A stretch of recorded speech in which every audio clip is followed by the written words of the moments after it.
When Winston Churchill appeared on the balcony of Buckingham Palace in May 1945, he had just led Great Britain through the greatest war in history. But at no time did he fear more for its outcome than during the Battle of the Atlantic, when the U-boat campaign came perilously close to strangling the lifeblood of the nation. A few days later, Londoners lined the embankment as a captured U-boat sailed up the Thames. For many in the crowd, it represented the submarine menace that had nearly defeated Great Britain twice within a generation. It was the desire of Kaiser Wilhelm II to see the German Navy transformed into a mighty fleet, able to challenge Great Britain as the world's greatest naval power, that served as a major factor to the outbreak of war in 1914. It was Admiral von Tirpitz who, as the architect of this high seas fleet, designed it to deter any of Germany's rivals from going to war with it, but failed monumentally. The staggering investment by Germany in naval power before 1914 was seen by Great Britain as a direct threat to her vital interests, especially as the main German fleet ships, such as the König-class battleship, seen being launched here in 1912, had range enough only for combat in the North Sea. Amid the launchings of a mass of vessels, investment in the new torpedo-armed submarine was not great. Indeed, when war broke out in 1914, Germany possessed just 29 U-boats. This was smaller than the numbers serving with the French or Royal Navies. It was to be the facts of Germany's highly unfavourable geopolitical position in the face of a distant blockade and the high seas fleet's inability to break the Royal Navy's stranglehold in the North Sea that would force a turn to the U-boat as the only naval weapon possessed by Germany that could neutralise her greatest enemy. It was ironic, therefore, when it was this Cinderella branch of the Navy that brought forth Germany's first publicly acclaimed war hero in the person of Kapitän-Leutnant Otto Weddigen. Indeed, his exploit was such as to call forth the need for German filmmakers to reconstruct the events that led to his rise to national prominence in one of the first propaganda films to emerge in Germany in 1914 and be shown in cinemas all over the nation to boost support for the war effort. As such, it was to prefigure the media attention paid to Admiral Dönitz's Grey Wolves in the Second Great War, in which German submariners were to play such a vital role a generation later. When war broke out in August 1914, the first naval moves employing submarines were tentative, reflecting the uncertainty either side still felt about the employment of this new underwater weapon and the fragility of these early submarines. Weddigen, who commanded U-9, a small U-boat built in 1910, was sent forth with 9 other boats into the North Sea. Their task was to ascertain the position of British fleet units. To that end, they were instructed to proceed northward to the Norway-Orkneys line, which was the most distant objective that these boats had yet been sent. Weddigen's U-9 broke down on the second day of the sortie. Other units, however, reached the objective. One boat, U-15, was spotted on the surface by the cruiser HMS Birmingham and was rammed and sunk. When the survivors returned to port, it was discovered that U-13 had also been lost. On the face of it, this initial U-boat mission was seen to be a failure, with 2 valuable boats lost. However, the British noted that these submarines had been operating much further from their bases than was thought possible. They also deduced, in the light of the ramming of U-15, that surface vessels had little to fear from these submarines. It was this belief that Weddigen was so soon to disabuse in his next cruise. Weddigen set forth on his second sortie into the North Sea some weeks later. On the 22nd of September, while running on the surface, he spotted the smoke of 3 warships. Submerging his vessel, he approached them and identified them as 3 12,000-ton British armoured cruisers, the Aboukir, Cressy and Hague. Weddigen approached each vessel in turn and torpedoed them. One after the other they went to the bottom. Few survived as 1,100 men went down with their vessels. Other captains were later feted by the press. Max Valentina, commander of U-38, acquired a reputation for killing. Von Arnaud de la Pierre was the highest-scoring U-boat ace in either war. After the Battle of Jutland in 1916 and the failure of the High Seas Fleet to defeat the Royal Navy in the North Sea, the Germans decided that only an assault on the sea lanes providing for Britain's economic existence could bring that power to her knees. For the next 2 years, there was a sustained assault on the merchant ships bringing goods to Britain's shores. Losses were phenomenal. In the first 4 months of 1917, 1.25 million tons of shipping were sunk. This figure rose by a further 1.5 million tons in the next 4 months. Such losses were bleeding white Britain's merchant marine. Her shipbuilding capacity, although large, could not cover such losses. Almost all merchant ships sailed alone, and opposition to the introduction of the convoy system by the First Lord of the Admiralty, Lord Jellicoe, allowed such losses to continue. It was only in the last 4 months of 1917 that convoying was extensively introduced, and a corresponding reduction in merchant shipping losses was achieved. U-boats were now forced to come to the convoys to find victims and confront the escorts. In consequence, the graph of U-boat losses now began to climb, and in 1917-18, the Germans lost a total of 150 subs and their crews, a rate they could not sustain. With the routes across the Atlantic now more secure, the tempo of American supplies and troops began to increase, and by June 1918, the convoy system had won the long battle with the U-boats. With the submarine campaign brought to an inglorious end, Germany had effectively lost the war, even though fighting continued until November. The price of victory in the Atlantic and around the coast of Britain had been very high, and the U-boats had, indeed, come close to starving England into submission.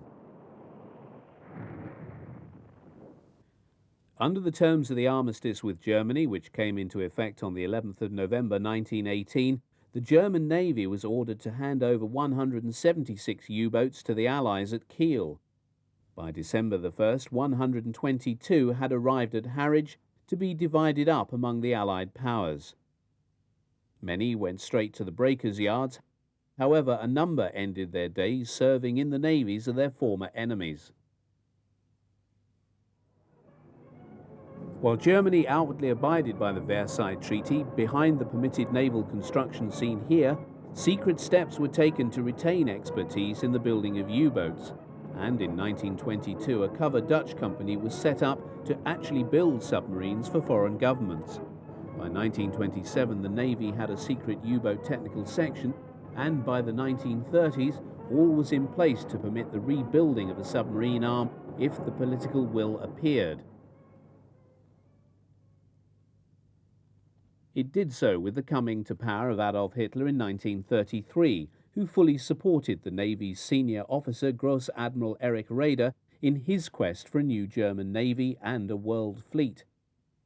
Raeder discovered early on that Hitler was not keen on allowing a rapid growth of the Navy for fear of once again alienating Britain.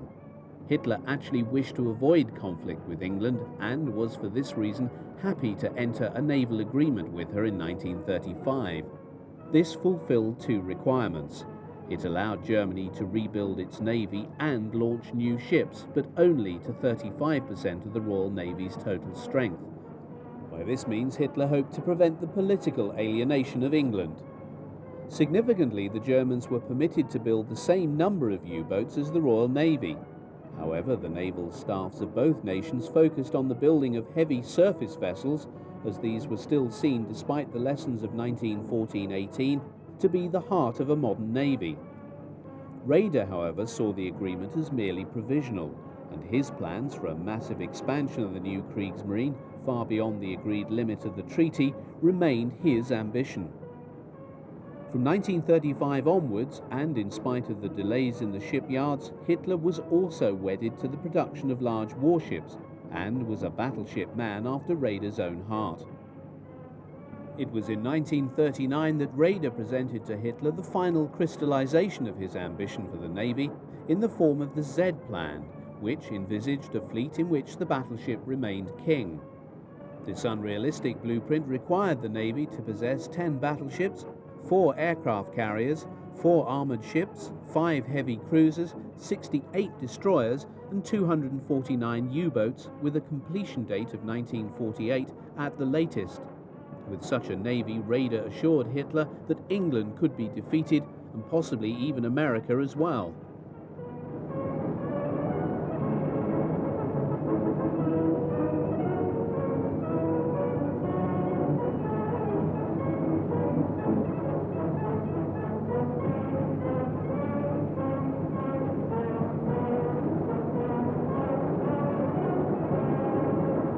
Eleven days after the naval agreement, the first U-boat since 1918 was commissioned at Kiel. In September 1935, Hitler appointed Karl Dönitz as Führer der U-boat. Like many who had served in the submarine arm in the Great War, Dönitz remained convinced as to the military effectiveness of the underwater craft. There is little doubt that he supported the Nazis and willingly followed Hitler in a career that would take him not just to commander of the Navy, but to Hitler's chosen replacement as Führer of the German people in 1945. Dönitz emerged as a single-minded and vocal champion of the U-boat arm. He strove to hone his young fleet into a highly effective fighting force in the years before the war. Great War U-boat operations led him to identify 2 requirements that must underpin future submarine strategy. The first was tonnage warfare, i.e. sink 750,000 tons of British shipping every month for a year, then England must surrender. Secondly, employ submarine wolf packs against the convoys.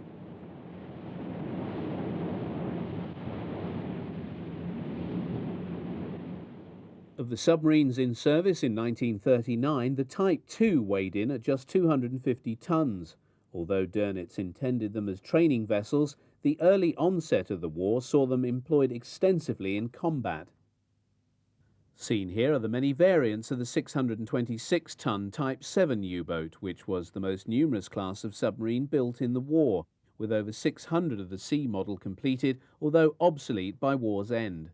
The final design was the Type 9 and, at just over 1,000 tons, was more akin to the class of submarine operated by the British and American navies and was built in 5 versions, and they were not liked by their crews, who called them sea cows. When in mid to late August 30 U-boats were dispatched to the Atlantic and North Sea, neither Raeder nor Dönitz saw their deployment as preparations for a new conflict. Reassured by Hitler, neither believed England would go to war in 1939. The opening salvos of the German attack on Poland were fired by guns of the oldest major warship serving with any of the navies of the great powers. As one of 3 large warships permitted Germany by the Versailles Treaty, the Schleswig-Holstein had been extensively rebuilt, even though she was constructed before 1906. As the mobile forces of the Wehrmacht tore into Poland under an air umbrella provided by the new Luftwaffe, the political consequences of Hitler's decision to invade his eastern neighbour followed, with Great Britain's declaration of war on Germany on the 3rd of September. A shocked Admiral Raeder believed that war would not come until 1944, by which time he would have possessed far more ships. Also, a stunned Dönitz announced that "We have today a weapon and a leadership that can face up to this enemy. The war will last a long time, but if each does his duty, we shall win."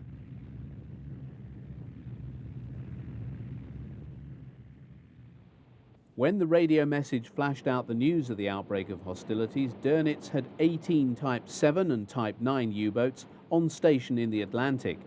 These were deployed from the northwest coast of Ireland through to the Azores. All carried the internationally agreed prize rules governing the sinking of ships. The actions of the captain of U-30 suggested, however, that Germany was prepared to flout them even from the outset of this new war. Commanding a Type 7 U-boat was Lieutenant Fritz Lemp, who was patrolling an area some 250 miles northwest of Ireland when, on the evening of the 3rd, he spotted a large vessel on a zigzag course heading westward off the normal shipping lanes. Lemp explained his actions by claiming that the vessel was an armed merchantman. He launched 2 torpedoes at the ship at 2100 hours, both of which hit. His victim was, in fact, a liner, the Athenia, outbound from Liverpool and carrying 1,100 passengers, of whom 112 were lost, 28 being American. The British claimed that this sinking showed that Germany had determined from the outset to engage in unrestricted U-boat warfare. The opportunist sinking of the aircraft carrier HMS Courageous in the western approaches on September the 17th, with 518 of her crew by U-29, was embraced by Goebbels' propaganda department with altogether more enthusiasm than Lemp's action. Dönitz described the dispatch of one of the Royal Navy's prize vessels as a glorious success and saw it as confirming evidence that British U-boat countermeasures were not as effective as believed. Much was made of the submarine's captain as Otto Schuhart emerged as the first of many U-boat commanders to be lauded by the German press as a grey wolf. Schuhart had been in the Navy for just 10 years and had taken command of the U-29, a Type 7 submarine, just before the onset of hostilities. The U-boat would sink a further 16 ships in addition to the Glorious, with Schuhart being awarded the Knight's Cross on the 16th of May 1940. This victory provided the U-boat arm with a tremendous fillip, and the high morale of the officers and men was clear for all to see when Hitler visited a U-boat headquarters at Wilhelmshaven on September the 28th. Dönitz was keen for Hitler to personally meet and speak with his young charges. The evident enthusiasm and appreciation of the Führer for the performance of the submariners was Dönitz's chance to present his argument to Hitler that, with 300 boats, he believed the U-boat arm could achieve decisive success over England. As the site of the internment and subsequent scuttling of the mass of the German High Seas Fleet in 1919 following the end of the Great War, Scapa flow exercised a powerful hold on the minds of the Kriegsmarine. Dönitz had for some time been contemplating an attack on the base which, as in 1914-18, was being employed by the Royal Navy as a major fleet anchorage. In casting around for an able submarine commander in which to entrust the mission, he settled on Kapitän-Leutnant Günther Prien. Dönitz believed he possessed all the professional qualities and abilities required. U-47 slipped out of Wilhelmshaven on the 8th of October. Entering the difficult channel into Scapa flow undetected on the evening of the 13th, Prien fired 2 separate salvos of torpedoes at HMS Royal Oak. Displacing some 33,000 tons, the battleship had been commissioned in 1916 and, although had been modernized in the 20s, was unable to withstand such an attack, and the ship sank, taking with her 330 crewmen. Prien and his crew returned to a rapturous reception. Hitler was said to be beside himself with joy at the news and immediately promoted Dönitz to Commander-in-Chief of the U-boat arm. From the earliest days of the conflict, newsreel cameramen often caught an aspect of Dönitz's behaviour that endeared him to many of his men throughout the U-boat war, and which many of its survivors still comment upon to this day. Whatever his limitations, a lack of leadership charisma was not among them. Until he became Gross Admiral and based in Berlin, he always attempted to be present at the return and departure of one of his submarines, firstly in Germany and, after June 1940, in France. Awards were frequently presented on the spot, Dönitz being of the opinion that this contributed greatly to morale. He also made it a point to be present at every passing out parade. His practice of shaking the hands of each man, lingering a short while, and looking straight into his eyes is often commented upon by veterans. Their reference to Dönitz as the Lion or Uncle Karl is the measure of their high regard for him. By year's end, his U-boats had sunk a total of 114 vessels, amounting to some 421,000 tons at a cost of 9 U-boats. 7 of these, comprising 3 Type 9As, 1 Type 7A, 1 7B and 2 Type 2Bs, have been sunk by the end of October, with U-35 and U-36, both 7As, being lost in November and December.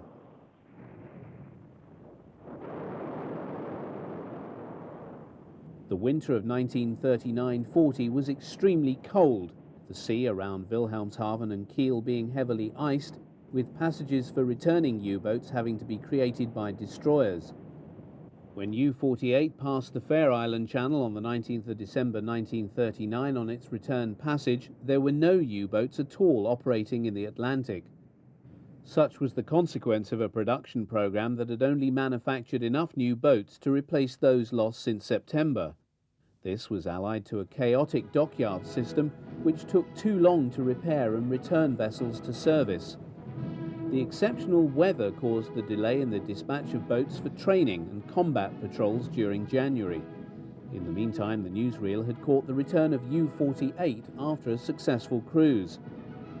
Admiral Dönitz was, as usual, on hand to welcome the crew home, talk with them about their experiences and present awards. Many men are seen receiving the Iron Cross, and this film clearly shows the manner in which Dönitz related to his men.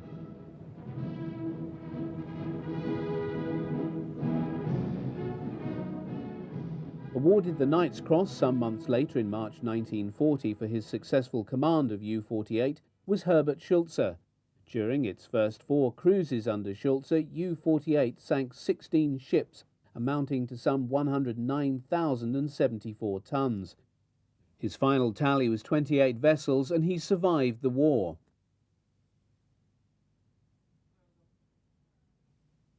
Hitler's decision to forestall any Anglo-French attempt to interrupt the vital shipment of iron ore to Germany through the ice-free port of Narvik in northern Norway led to a commitment of the bulk of the Kriegsmarine surface fleet to Operation Weserübung in April 1940.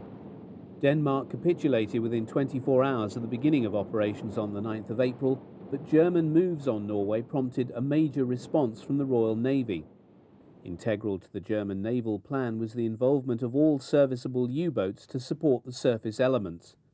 The need for submarines for the Norwegian operation led to the cancellation of U-boat operations in the Atlantic. For the period of the campaign, they were to forego attacks on ordinary shipping and concentrate on the defence of the Norwegian area and attacks on enemy warships and transports. Their subsequent performance in the intense naval operations amid the fjords were deemed by the Germans themselves to have been a failure. Post-battle analysis pointed the finger of blame not at U-boat commanders nor with their tactics, but to the inadequacy of the torpedoes, the spectacular record of failure of which now led to a crisis within the U-boat arm. Commanders described how torpedoes exploded prematurely or not at all, so that many attacks on enemy warships came to nothing.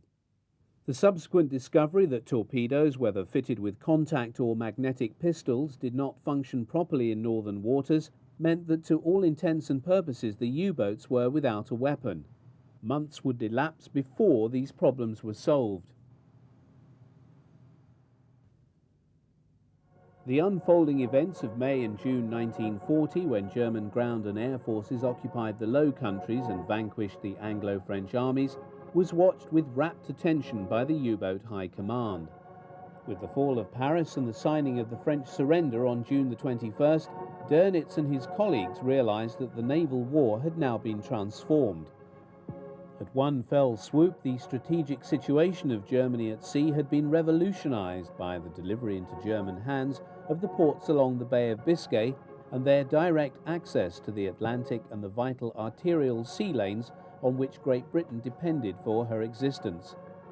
In anticipation of such an outcome, U-boat Command had a train waiting and equipped with torpedoes and personnel necessary for the maintenance of U-boats, which was dispatched to the Biscay area within 24 hours of the surrender.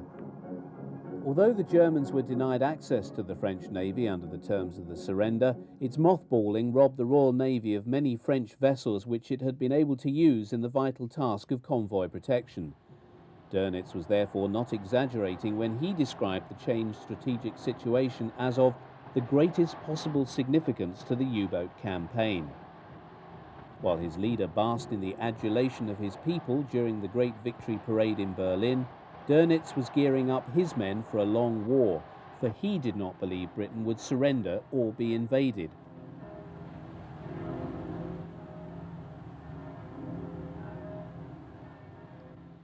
In practical terms, basing submarines on the Biscay coast saves some 450 miles on the northern convoy route from Wilhelmshaven or Kiel. More important for Dönitz, however, was the time saved in the coverage of that distance. A week was saved, resulting in a raising of the number of U-boats available for the operational area in the Atlantic by as much as 25% per month. On July the 7th, Captain Lieutenant Fritz Lemp sailed U-30 into the port of Lorient on the southern coast of Brittany to become the first German submarine to employ the facilities of this former French naval base. This port was to become one of the primary bases from which many U-boats would sortie into the Atlantic in the months and years to come. Arriving shortly thereafter was submarine UA, originally built for Turkey and taken over by the Kriegsmarine. At the quayside to greet both returning crews was Dönitz, who was shortly to move his U-boat headquarters from Wilhelmshaven to Lorient. He greatly approved of the facilities of the base, observing that they were superior to those of the overburdened yards in Germany. At first, the facilities were used to resupply and rearm the U-boats. G7 torpedoes, manufactured and then delivered by rail from Germany to Lorient, are being loaded onto a U-boat soon to depart on a new cruise. The primary disadvantage of Lorient and of the other bases that came online later in the year was their close proximity to England, as they were well within range of RAF bombers. Indeed, it was Hitler who first broached the subject of providing the new U-boat bases with permanent protection later in 1940 and authorized the construction of the great concrete pens that were to become so much a feature in the Biscay bases by 1943. Shortly after his arrival with U-30, Lemp was transferred to take command of the U-110, a longer-ranging Type 9B U-boat. It was while in command of this submarine that he was killed when the vessel was forced to surface by two Royal Naval destroyers when attacking convoy OB-318 off the Azores in May 1941.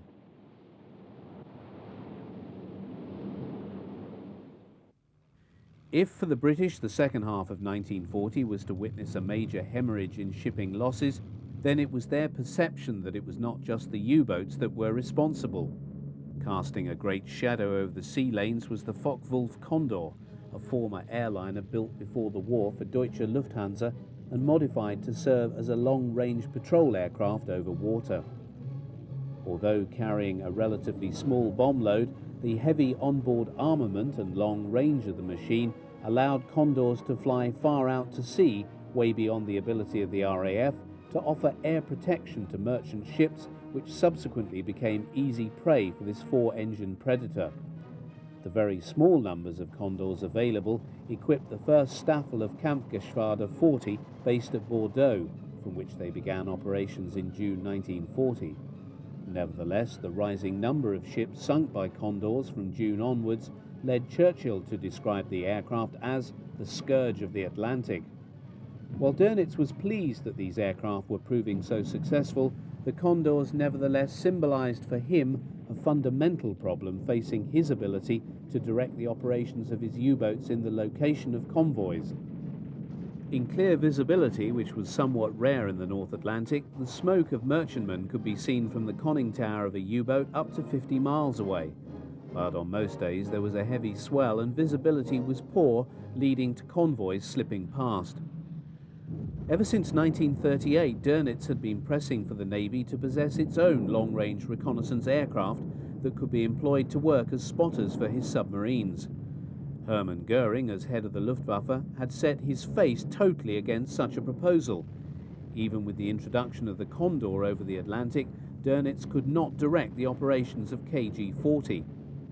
In December, he had reported that KG-40 was independent and cooperation with the formation was only due to personal contact and that just one Condor was available daily.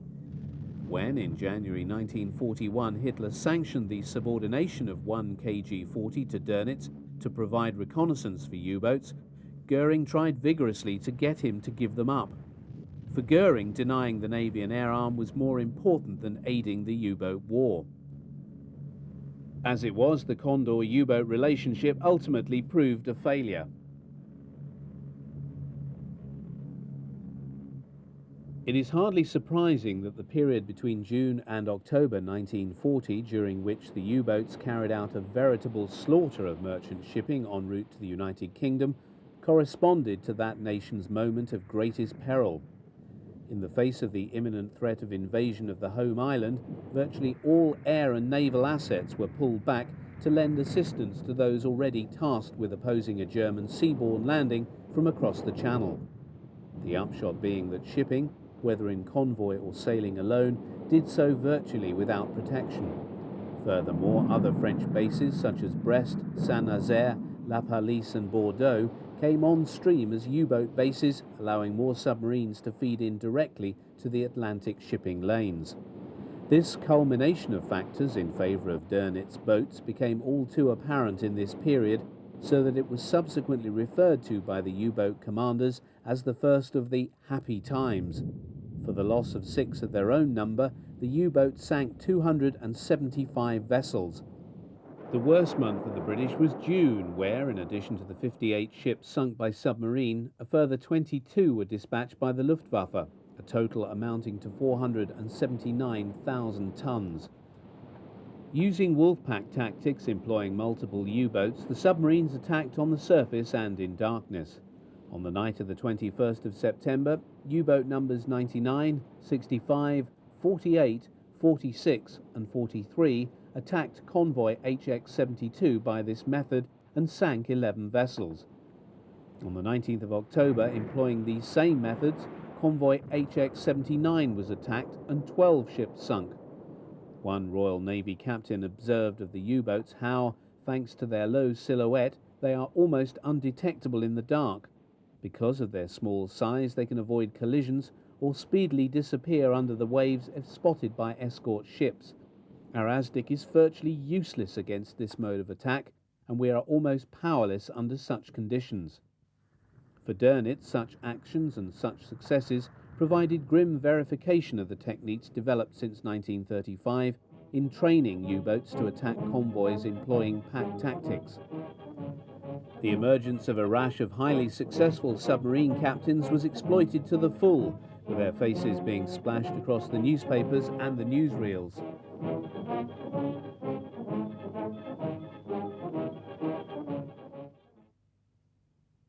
Joachim Schepke, commander of U-100, who had sunk a grand total of 35 ships by March 1941 when he met his death. Wilhelm Lieber, who sank 32 ships totaling 168,000 tons as commander of U-38 through to June 1941. Best known of the Grey Wolves at this time because of his Scapa flow exploit was Günther Prien.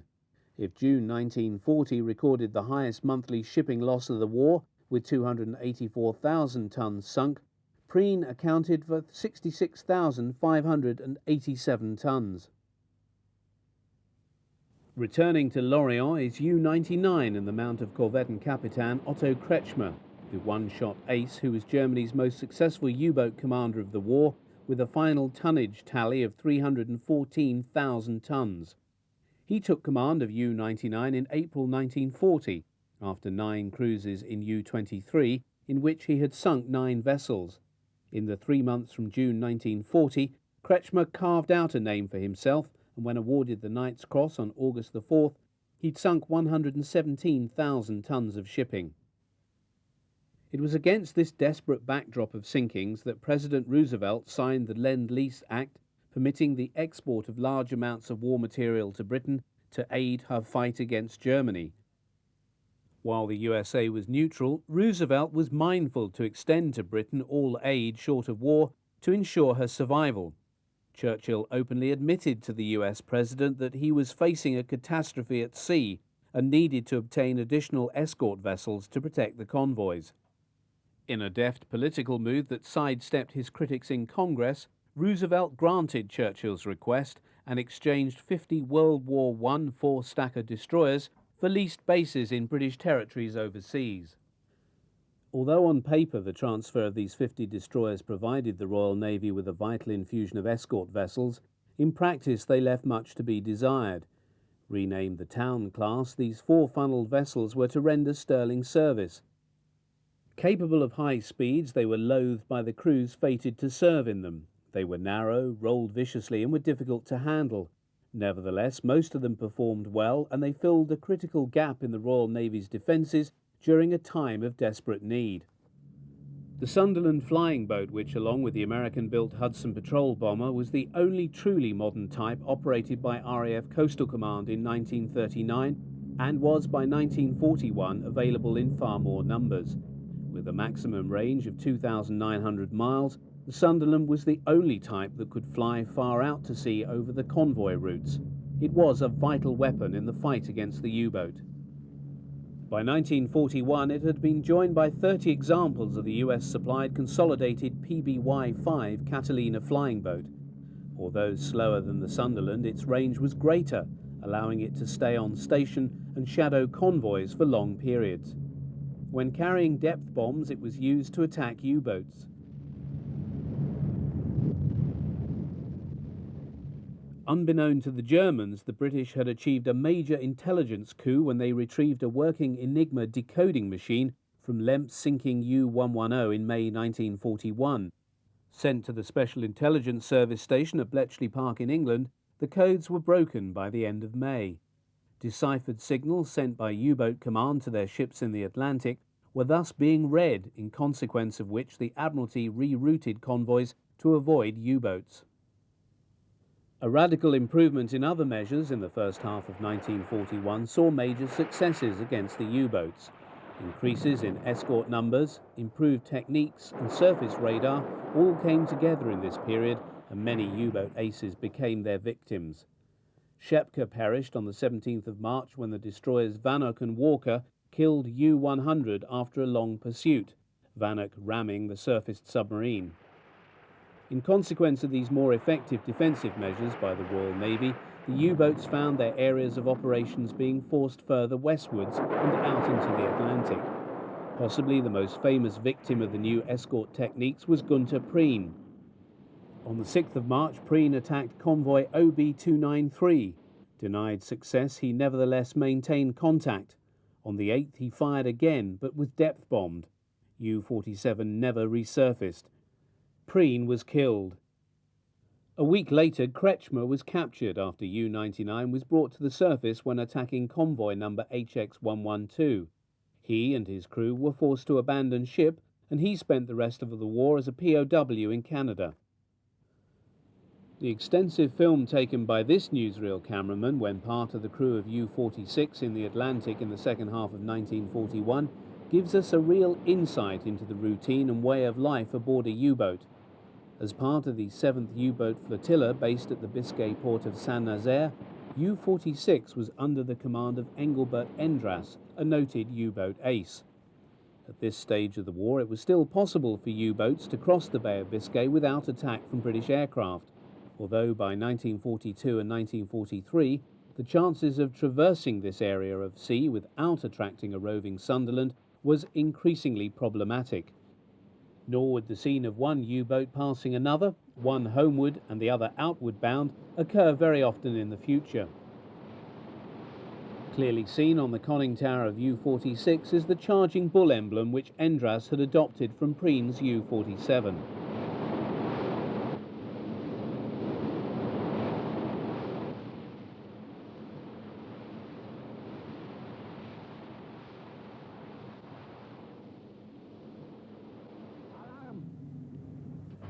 Having spotted smoke on the horizon, the alarm is given and the submarine prepares to crash dive. Watch crew comes tumbling down the interior of the conning tower, with the last being Endras himself.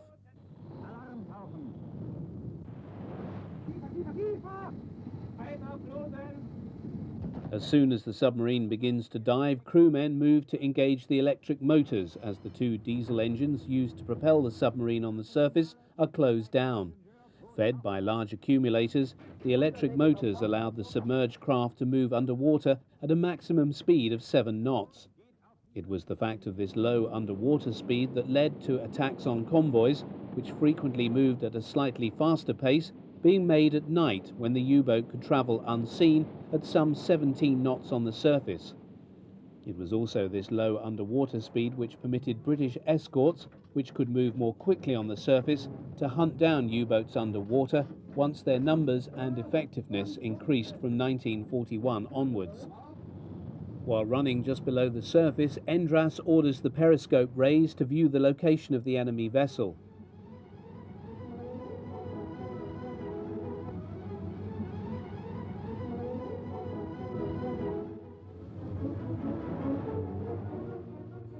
In the absence of enemy escorts, Endras has chosen to dispatch this merchantman by gunfire.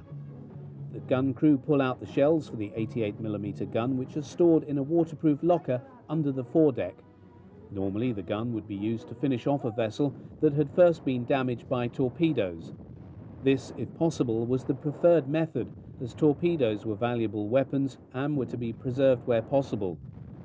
Exhaustion of the torpedo complement normally required a return to port. This was to a certain extent alleviated by supply ships and later Milch-Cow supply submarines. This merchantman is itself armed and is firing back at the U-boat. The final outcome is not in doubt, and a number of hits from the 88 along the waterline of the vessel seal its fate, and it sinks to a watery grave. The two six-cylinder 1400 HP diesel engines used four-stroke oil drawn from the external hull tanks that gave the Type 7 its distinctive bulged hull. While Endras and his number 1 plot the distance to the next target, whose coordinates would have been received in code and decoded on the unseen Enigma machine, the alarm bell sounds as all activities are abandoned and the whole crew is called to action stations. The electric motors are again turned on as U-46 crash dives. The submarine now makes for the area given by the coordinates where a convoy has been spotted.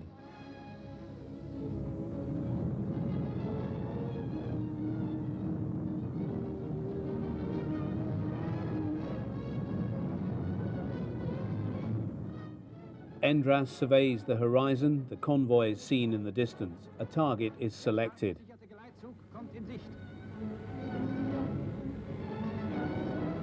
Der größte Dampfer wird aufs Korn genommen. Das Boot geht in Schussposition.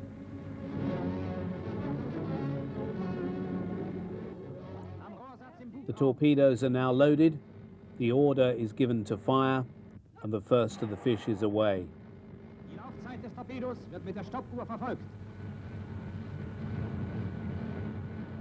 A cry goes up as a hit is registered, the detonation being clearly heard underwater. Endras surveys the now blazing vessel, and shortly thereafter another merchantman sinks beneath the waves. Endras was a practiced sinker of merchantmen. His final tally of ships sunk amounted to 142,000 tons, and he was an early recipient of the Knight's Cross, having been awarded the medal in September 1940. On this occasion, however, the U-boat is detected, either due to the wake of its periscope having been spotted, or it has been picked up by ASDIC, or both. An enemy escort vessel is bearing down on the submarine, and the cry goes out to prepare for depth charging. The boat now goes into a steep dive in the hope of getting below the preset depth at which the charges are primed to explode. The pressure of water increases rapidly as it goes deeper, and at 150 meters it is possible to cause serious cracks in the pressure hull, leading to an inflow of water into the vessel. The exploding depth charges shake the U-boat as it continues its plunge. The crew watch the depth gauges anxiously. A close detonation causes the electric lights to flicker. The crew now turn to deal with the water that is starting to leak through a number of valves into the command area.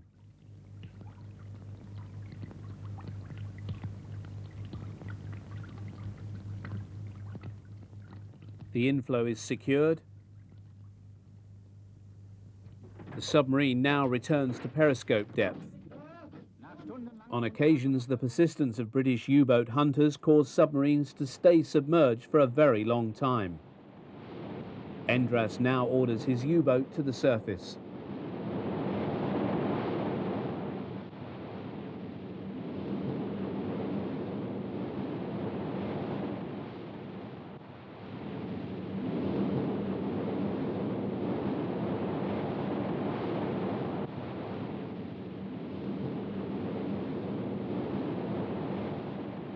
With the onset of sunset and the imminence of bad weather, the bridge crew dons waterproofs in order to stand watch.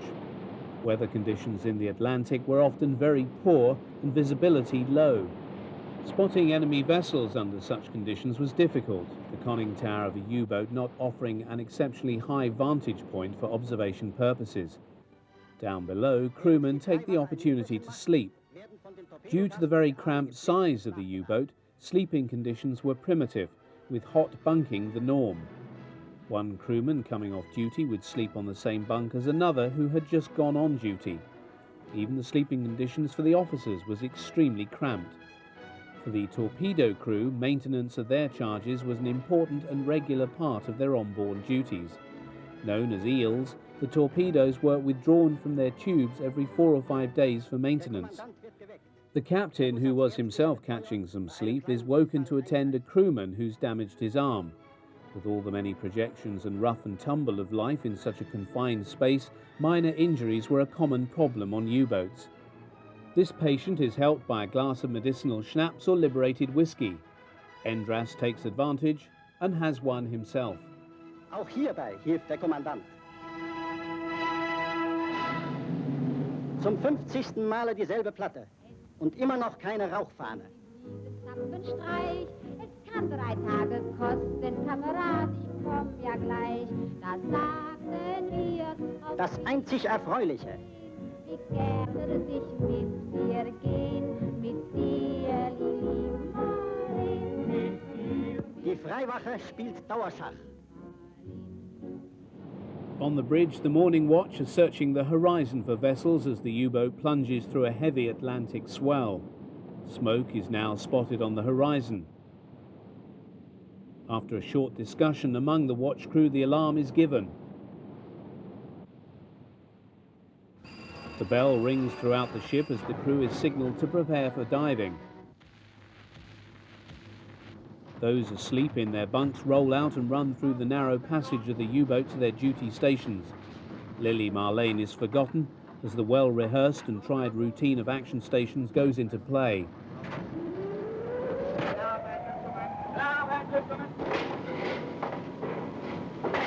Das Boot geht auf Seerohrtiefe. Loten! Loten!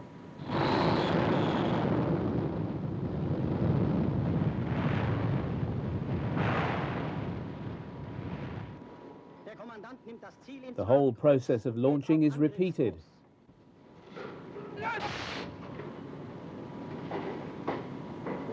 Rohr 2 los!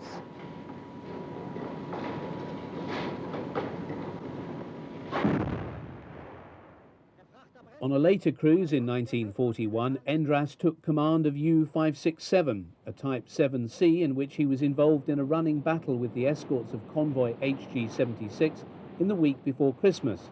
For 5 days, Endras and a host of other U-boats attacked the Convoy, assisted by the Condors of KG-40. In the early hours of the 22nd of December, after a 2-hour hunt of the U-boat with Azdik, the escort sloop HMS Deptford located Endras' submarine, depth-charged her and sank her. Endras and all his crew were lost. Dönitz said that he was one of the best and one of our most experienced U-boat commanders. The appeal by Dönitz to Hitler in September 1939 that 300 U-boats be built had fallen on deaf ears. The result was that it was only in mid-1941, when the window of opportunity for U-boats had already passed, that new boats started leaving the shipyards en masse. Although numbers rose from 49 to 124 boats by May 1941, and rapidly thereafter to 236 by December, the number of operational boats had not risen until February 1941 because so many were tied up in training new crews in the Baltic.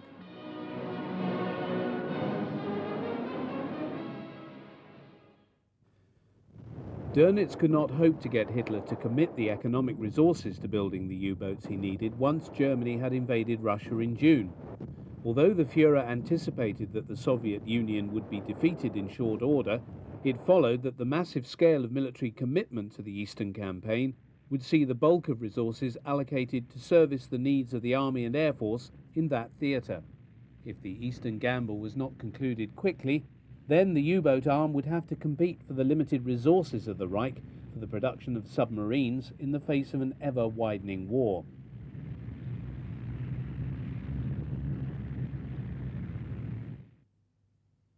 Dönitz also failed to get Admiral Raeder to convince Hitler to change his mind concerning his decision to send U-boats to the Med. On August the 26th, Dönitz had received an order from Führer headquarters ordering the redirection of 6 submarines from the Atlantic to the Mediterranean theatre, where they were to help protect the vital supply routes from Italy, servicing the German and Italian forces in North Africa. This he regarded as a fundamental change of strategy which drew resources away from the Atlantic, which he saw as the primary theatre of naval operations, in order to serve his secondary concerns. Most frustrating was that at the very time he was witnessing the first real rise in the number of U-boats available to strike a crippling blow against the Atlantic convoys, he saw the means to do so snatched from his hand and directed elsewhere. Hitler was ever anxious to prop up the position of his Italian Axis partner. It certainly was the case that the Royal Navy had been achieving remarkable success against Axis shipping in the Med. Contrary to the images displayed in this propaganda film of the Italian Navy defending a small convoy, it frequently came off the worse in encounters with British submarines and in surface engagements since Italy had entered the war in May 1940. Anxious to ensure that the Italians had no excuse to backslide from their commitments, Hitler had sent the U-boats to combat the effectiveness of the Royal Navy in the theatre.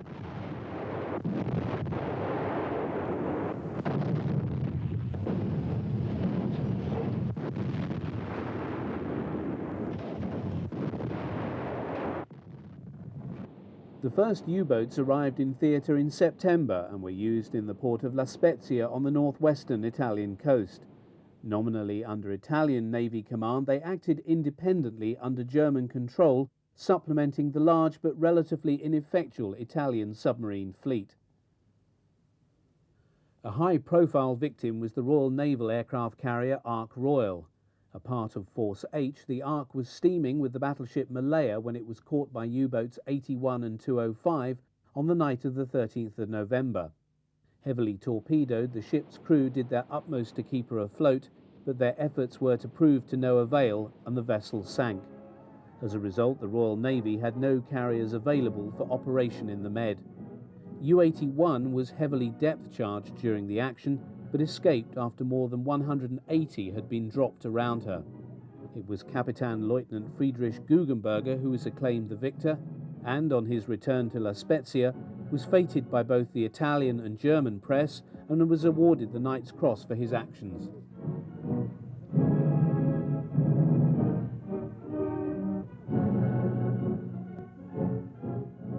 Also present at this award ceremony was Captain Lieutenant Hans Dietrich von Tiesenhausen, the commander of U-331.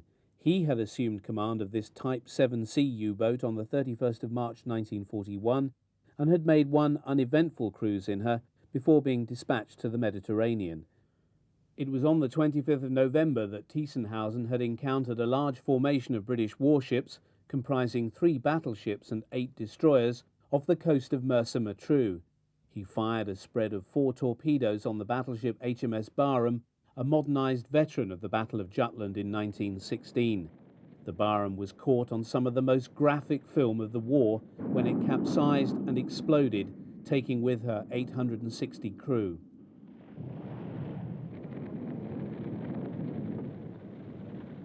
Tiesenhausen was awarded the Knight's Cross for this exploit on the 27th of January 1942. Half a world away, the government of Imperial Japan had determined upon war with the USA and Great Britain in pursuit of her designs for a greater co-prosperity sphere in Asia. On the 7th of December 1941, Admiral Chiyoichi Nagumo launched an airstrike of over 300 aircraft against the US Pacific Fleet in Pearl Harbor. Catching the US defenses totally by surprise, the waves of torpedo and dive bombers sank a large number of battleships. However, their main target, the US carriers, were not present. Declaring the 7th of December 1941 to be a day that will live in infamy, President Roosevelt declared war on Japan the following day. Although Hitler had strained his utmost to avoid his U-boats provoking the Americans, so as not to give them an excuse for joining the war, it was nevertheless he who now declared war on the USA, and, ominously, the grey wolves were about to be let off their leashes.